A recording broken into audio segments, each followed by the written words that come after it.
A Guerra do Vietnã foi um dos eventos mais marcantes no período da Guerra Fria, uma lembrança ainda viva na memória dos países envolvidos. Mas o que aconteceu lá foi além do combate contra o inimigo.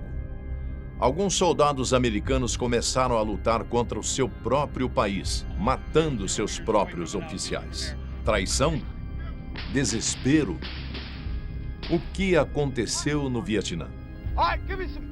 O mundo começava a respirar um ar livre das memórias da Segunda Guerra Mundial, quando, em 1955, Vietnã do Norte e Vietnã do Sul começaram o conflito. A data era dia 1º de novembro daquele ano, e o motivo principal foi puramente ideológico. Vietnã do Norte, comunista, e o Vietnã do Sul, capitalista. O Vietnã foi dividido em dois após a independência da França em 1954, com a derrota dos franceses na Batalha de Dien Bien Phu. O Norte passou a ser liderado por Ho Chi Minh, com o apoio da União Soviética, China e outros aliados comunistas, enquanto que o Sul ficou primeiro sob a administração de Ngo Dinh Diem e, após sua morte em 1963, veio ser administrado sucessivamente por Duong Van Minh e Nguyen Van Thieu, o último presidente sul-vietnamita antes da unificação. Como as tensões estavam cada vez mais sérias entre os dois Vietnãs, os Estados Unidos tinham medo de que ocorresse o que chamavam de teoria do dominó. Se o Vietnã inteiro se tornasse comunista, outros países do Sudeste Asiático cairiam em sequência. Para que isso não acontecesse, os americanos passaram a sustentar militarmente o Vietnã do Sul, o que acabou escalando o conflito até virar uma guerra aberta.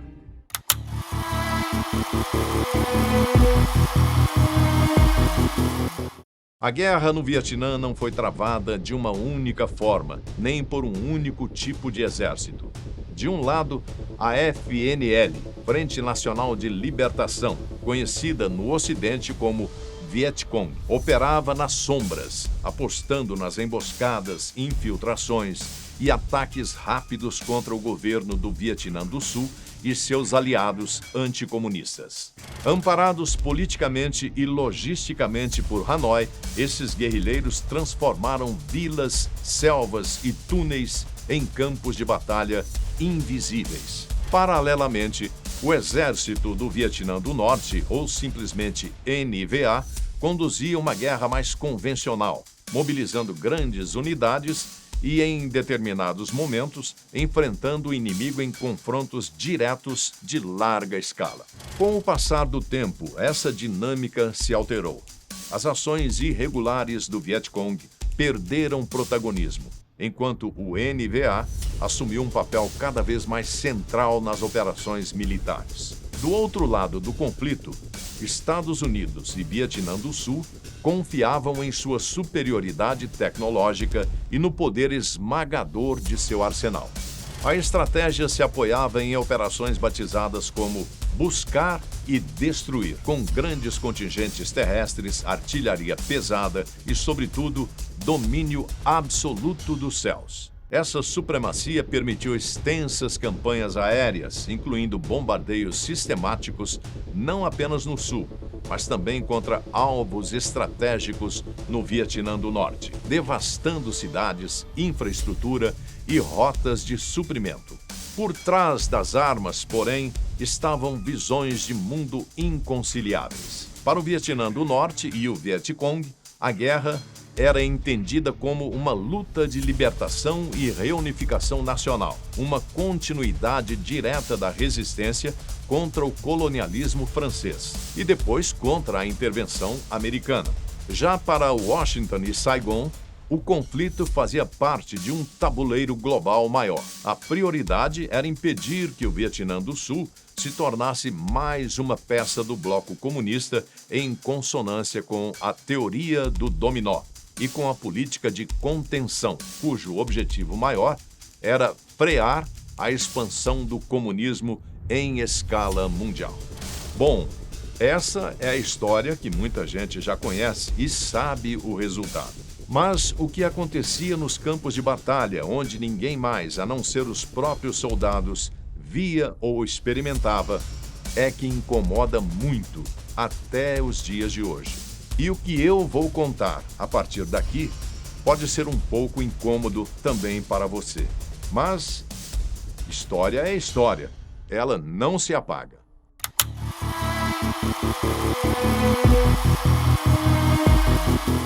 O fato é que a Guerra do Vietnã não foi apenas um confronto entre exércitos.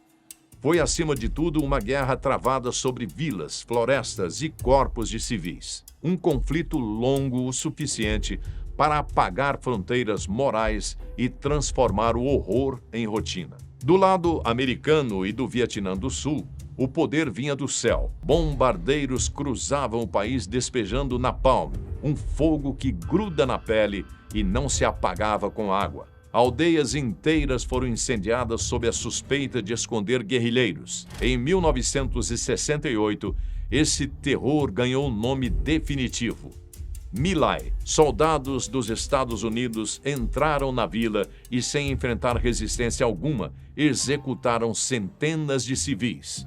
Mulheres, crianças, idosos, não importava, não foi uma batalha. Foi um massacre. Durante anos tentou-se esconder o que aconteceu. Mas quando a verdade veio à tona, o mundo viu o que a guerra havia se tornado.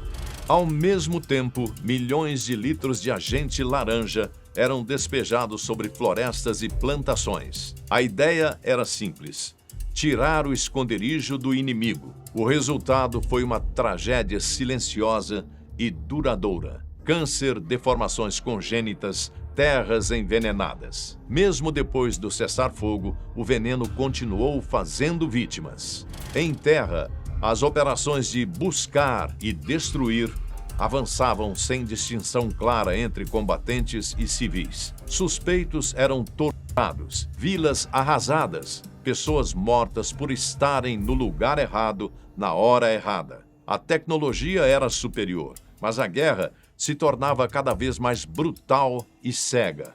Do outro lado, o Vietnã do Norte e o Vietcong também deixaram um rastro de terror. Nas áreas que controlavam, a dominação vinha pela intimidação. Professores, líderes comunitários, religiosos e funcionários do governo do Sul eram executados em público para servir de exemplo. Colaborar ou simplesmente ser acusado de colaborar podia significar a morte de toda uma família. Em 1968, durante a ofensiva do Tet, a cidade de Hue foi tomada por forças comunistas. Quando elas recuaram, vieram as descobertas. Valas comuns cheias de corpos. Mais uma vez, civis, intelectuais, religiosos e funcionários públicos haviam sido julgados sumariamente e executados. Muitos estavam com as mãos amarradas, outros enterrados vivos. A guerrilha também se misturava deliberadamente à população civil. Armas eram escondidas em casas, escolas e templos. Jovens e até crianças eram recrutados. Cada vila se tornava um campo minado moral, onde qualquer ataque podia atingir inocentes.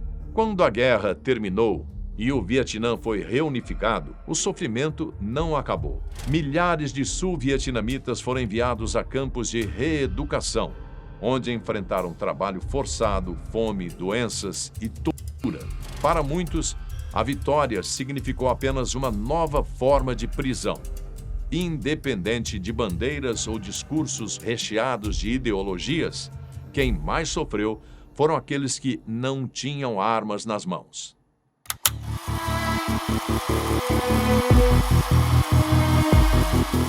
Embora a Guerra do Vietnã tenha se estendido por cerca de 16 anos, a participação direta dos Estados Unidos ocupou apenas a sua metade final. Nos primeiros momentos, Washington atuava nos bastidores, enviava armas, dinheiro e conselheiros militares para sustentar o frágil governo do Vietnã do Sul.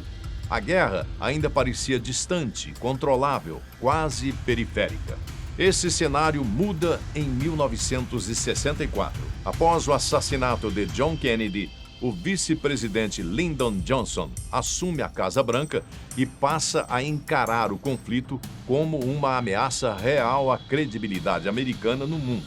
A incapacidade das forças sul-vietnamitas de conter o avanço comunista acelera a decisão. Tropas de combate começam a ser enviadas ao Sudeste Asiático, transformando o envolvimento indireto em guerra aberta. O marco oficial dessa virada foi o incidente do Golfo de Tonkin, em agosto daquele ano. O destroyer USS Maddox teria sido atacado por embarcações norte-vietnamitas. Até hoje, a própria Marinha dos Estados Unidos não conseguiu comprovar de forma conclusiva o segundo ataque relatado. Ainda assim, o episódio foi suficiente para justificar uma escalada militar sem precedentes, dando ao governo americano carta branca para intervir. No campo de batalha, os Estados Unidos apostaram em sua superioridade tecnológica. Bombas incendiárias como o napalm e agentes químicos como o agente laranja passaram a ser usados em larga escala para destruir florestas, plantações e vilas suspeitas de abrigar o inimigo. As consequências ultrapassaram o tempo da guerra. Solos envenenados, colheitas perdidas e gerações de crianças nascidas com graves deformações físicas. Marcas que persistem até hoje. Diferente de conflitos anteriores, o Vietnã também foi travado diante das câmeras. Jornalistas acompanhavam tropas, fotografavam corpos, vilas queimadas e civis feridos. Pela primeira vez, o horror da guerra chegava diariamente às salas de estar dos Estados Unidos. Essa exposição constante mudou para sempre o jornalismo de guerra e alimentou uma crescente revolta popular contra o conflito. Entre agosto de 1964 e janeiro de 1973, os Estados Unidos enfrentaram não apenas um inimigo persistente no Sudeste Asiático, mas também uma crise interna profunda. Mais de 58 mil soldados americanos morreram, enquanto protestos tomaram universidades, ruas e até o Congresso. Sob essa pressão, o presidente Richard Nixon foi forçado a buscar uma saída para uma guerra que parecia não ter solução. O fim oficial da participação americana veio em 27 de janeiro de 1973, com o anúncio de um cessar-fogo e a retirada gradual das tropas. Sem o apoio direto dos Estados Unidos, o Vietnã do Sul não resistiu por muito tempo. Em 1975, Saigon caiu. No ano seguinte, o país foi oficialmente unificado sob um regime comunista. A retirada americana marcou a maior derrota militar da história dos Estados Unidos. O saldo humano foi devastador. Entre 1,5 milhão e 3 milhões de mortos, a maioria vietnamitas, soldados e civis, além das dezenas de milhares de jovens americanos que nunca voltaram para casa. O Vietnã terminou unificado, mas profundamente ferido. E os Estados Unidos saíram da guerra transformados, carregando um trauma que ecoa até hoje.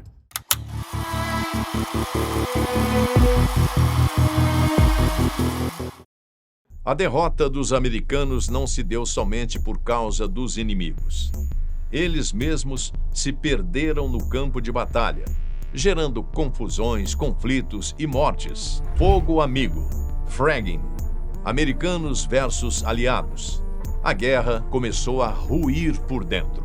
No Vietnã, o inimigo raramente usava o uniforme, não ocupava trincheiras visíveis e quase nunca lutava de frente. Isso transformou cada vilarejo, cada trilha na selva e cada sombra em uma ameaça potencial. Nesse cenário de paranoia constante, soldados americanos passaram a atirar antes de confirmar, e muitas vezes o alvo não era o Vietcong, mas outro americano, um aliado sul-vietnamita ou um civil indefeso.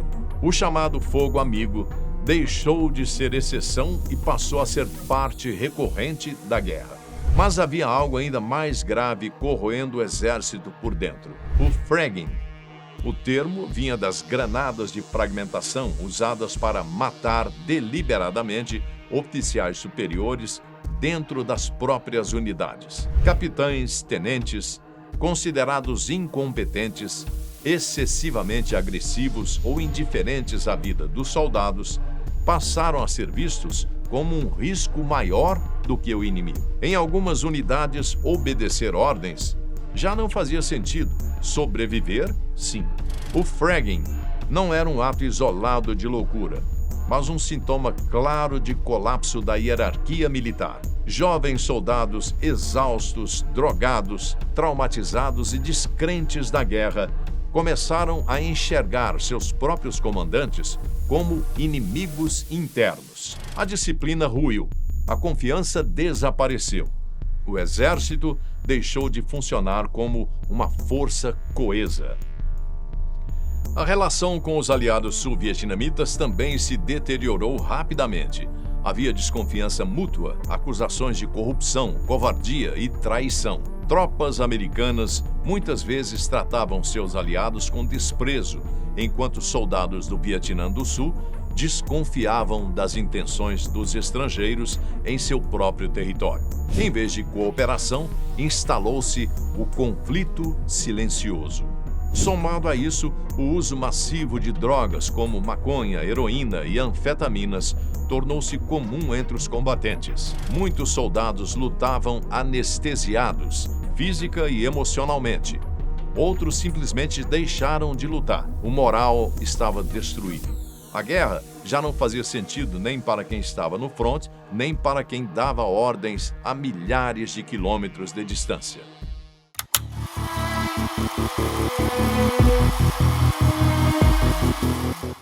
Nos Estados Unidos, o país estava igualmente dividido em relação à guerra. O primeiro protesto estudantil de importância ocorreu em outubro de 1963. Na época, o governo americano havia enviado apenas conselheiros militares americanos para o Vietnã, mas estudantes por todo o país já estavam se manifestando. Eles estavam unidos pela convicção de que a guerra do Vietnã era um erro. Os protestos ganharam força à medida que o conflito se intensificava, e algumas das manifestações tornaram-se violentas. Quando as tropas foram enviadas ao Vietnã, viram-se cercadas por morte e crueldade. Os soldados americanos tiveram que enfrentar o Vietcong, que utilizava táticas de guerrilha. Eles montavam armadilhas na selva e emboscavam seus inimigos. E um ponto crucial para o que viria a seguir: muitos dos soldados americanos também não estavam lá voluntariamente, mas tinham sido trazidos devido ao alistamento obrigatório. De 27 milhões de homens elegíveis, os Estados Unidos convocaram obrigatoriamente 2 milhões e 200 mil durante a Guerra do Vietnã. Embora apenas 25% das Forças Armadas fossem compostas por conscritos, aqueles recrutados à força, isso também incentivou muitos homens a se alistarem voluntariamente para evitar a convocação aleatória. Havia muitas pessoas que faziam tudo ao seu alcance para evitar o alistamento, incluindo falhar propositalmente em testes de aptidão e fugir para o Canadá.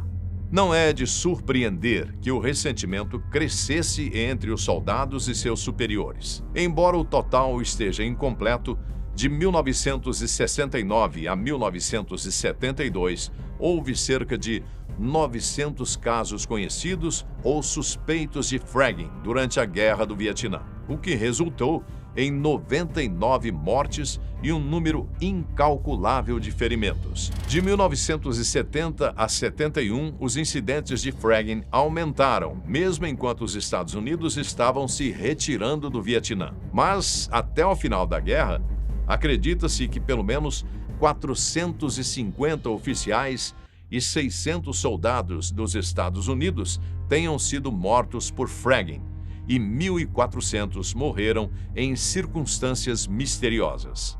Para alguns soldados, matar seus oficiais era uma espécie de autopreservação, para garantir que pudessem sair vivos da Guerra do Vietnã. Os soldados encaravam o Vietcong enquanto os Estados Unidos faziam pouco progresso na guerra. Às vezes, o fragging era usado para remover líderes que os soldados consideravam incompetentes ou uma ameaça à sua sobrevivência. Os soldados ressentiam-se do fato de que líderes de unidade arriscavam a vida de seus subordinados para ganhos pessoais. Houve incidentes em que líderes de unidade considerados muito rígidos recebiam avisos de seus soldados. Quando um líder de unidade tentava impor disciplina ou regulamentos, às vezes encontrava uma granada de fragmentação com o pino de segurança ainda no lugar e seu nome escrito nela, deixado em seu beliche. Outras vezes, soldados podiam detonar uma granada de fumaça embaixo do beliche do oficial. Esses atos sempre traziam uma mensagem alta e clara, e os líderes de unidade recuavam devido à ameaça de fragging.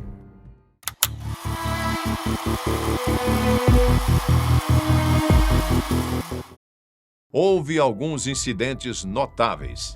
Em 1969, após o ataque a Hamburger Hill, uma colina batizada pelos americanos, havia um jornal clandestino, supostamente produzido por alguns soldados, que colocou uma recompensa de $10.000 pela cabeça do tenente-coronel Weldon Honeycutt. O coronel havia ordenado e liderado o ataque nesta colina e não foi bem sucedido. Ele se tornou, então, um dos alvos daqueles que queriam, de qualquer forma, aquela recompensa. Hamburger Hill foi uma batalha de 10 dias, onde, em um vale remoto do Vietnã do Sul, as tropas americanas lutaram pelo controle de uma colina de mais de 900 metros de altura. Após dias de uma batalha sangrenta e cruel, eles conseguiram tomar a colina, mas a abandonaram apenas alguns dias depois. Após o abandono, os norte-vietnamitas voltaram para reocupá-la. Muitos viram isso como uma perda de vidas sem sentido. E o debate continua até hoje. A raiva pela perda de vidas, muito provavelmente, incentivou os soldados americanos a desejar a morte de Honeycutt. Em 1970, na província de Quang Ngai, no Vietnã, o capitão Scott Edward Schneider, de 25 anos, era o comandante de uma bateria de artilharia do Exército dos Estados Unidos. À 1h40 da manhã de 17 de agosto, ele foi morto quando um soldado americano jogou uma granada de fragmentação em seus aposentos enquanto ele dormia. Ele morreu instantaneamente. O soldado David K. Laughlin seria acusado de seu assassinato. Laughlin, de 19 anos, era descrito como um drogado conhecido por usar haxixe, LSD e metanfetamina. Ele também era conhecido por consumir diariamente um frasco de 170 mililitros de obesitol. O obesitol era um medicamento que combinava vários sais de anfetamina para tratar a obesidade. Embora as drogas desempenhassem um papel grande no fragging,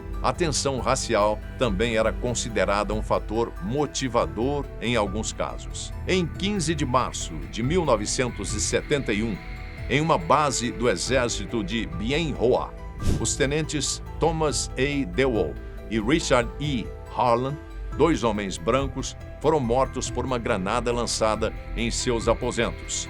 Quando Billy Dean Smith, um soldado negro, foi preso pelo crime, a promotoria argumentou que Smith, na verdade, pretendia atingir o capitão Randall Rigby e o primeiro sargento Billy Willis, devido a seus encontros racistas com Smith.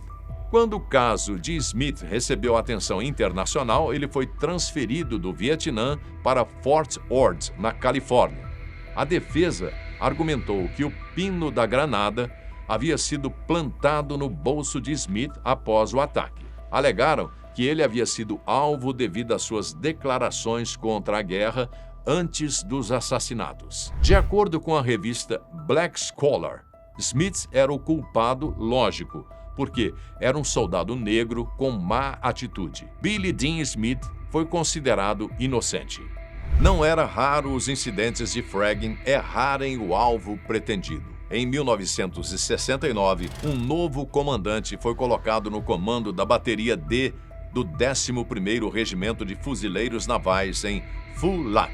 Devido ao seu estilo de disciplina, ele se tornou impopular entre alguns dos fuzileiros. Em 27 de fevereiro, alguém jogou uma granada em seus aposentos, esperando matá-lo.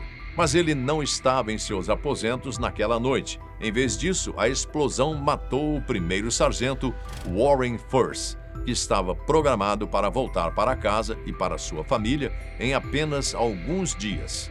Nunca condenaram ninguém pelo seu assassinato. Na base de comando de Quang Tri, em 21 de abril de 1969, alguém jogou uma granada no escritório da Companhia K do 9º Regimento de Fuzileiros. O primeiro-tenente Robert Roveller morreu como resultado da explosão. O soldado Reginald Smith acabou se gabando do assassinato para um colega, o que levou à sua captura. Enquanto contava suas façanhas, ele ainda usava o anel da granada no dedo. Smith se declarou culpado de assassinato e foi sentenciado a 40 anos. Ele não terminaria o seu tempo lá, no entanto. Em 25 de julho de 1982, ele foi assassinado por um companheiro de prisão. O capitão do Exército e novo comandante da 188ª Companhia de Polícia Militar, Roy Moore, era rigoroso. Quando chegou perto de Da Nang, ele descobriu rapidamente que alguns de seus militares haviam desenvolvido vícios em drogas e álcool. Moore não hesitava em abrir processos disciplinares contra soldados viciados e insubordinados, o que não foi muito bom para ele. Bom, já não é mais surpresa que ele também tenha recebido ameaças de fragging. Uma noite, Moore foi informado de que um de seus soldados, Kidwell, um conhecido usuário de drogas, havia atirado no primeiro sargento Howard e planejava atacar o capitão em seguida. Moore tomou precauções para se defender contra Kidwell, apenas para descobrir que ele já havia sido levado sob custódia e estava em seu escritório. Kidwell foi submetido à corte marcial e o primeiro sargento Howard sobreviveu ao ataque. Mas não foi somente o exército americano que sofreu com o fragging. O tenente Robert Thomas Convery, do 9º Batalhão do Regimento Real Australiano, morreu em 23 de novembro de 1969, aos 22 anos. Após uma noite de muita bebida com seu batalhão, uma granada foi colocada em sua tenda em Nui Dat, por volta da meia-noite. Ele foi morto quando a granada explodiu enquanto dormia. Ele deveria voltar para casa em 5 dias. Mais tarde, o soldado Denzil Allen seria condenado pelo seu assassinato e sentenciado à prisão perpétua na prisão de Risdon, mas ele cumpriria apenas 10 anos e 8 meses. Outro soldado australiano, Paul Raymond Faraday, em posse de seu fuzil SLR, abriu fogo contra o refeitório dos sargentos do Exército Real Australiano. Esse caso também ocorreu em Nui Dat, em 25 de dezembro de 1970. Na ação, os sargentos Alan Brian Moss e Wallace James Galvin foram mortos, e um outro sargento, Frederick Boltel, acabou ferido no ataque. Paul havia bebido o dia inteiro, segundo relatos. Ele foi descrito como paranoico e propenso a ataques de raiva por um psiquiatra do exército durante sua corte marcial. Testemunhas afirmaram que Paul Faraday estava ciente de suas próprias ações e forneceram detalhes de discussões anteriores com ele. Faraday seria condenado por 2 acusações de homicídio e uma de agressão com arma. De sua sentença de 10 anos, Faraday cumpriu apenas 8. O Vietnã não foi apenas uma guerra perdida no terreno militar. Foi uma guerra perdida na mente dos soldados, na estrutura do comando e na própria ideia de propósito. Quando um exército passa a temer seus próprios homens, quando oficiais olham para trás com mais medo do que para frente, a derrota já aconteceu, mesmo que os combates continuem. E foi assim que os Estados Unidos começaram a perder a Guerra do Vietnã.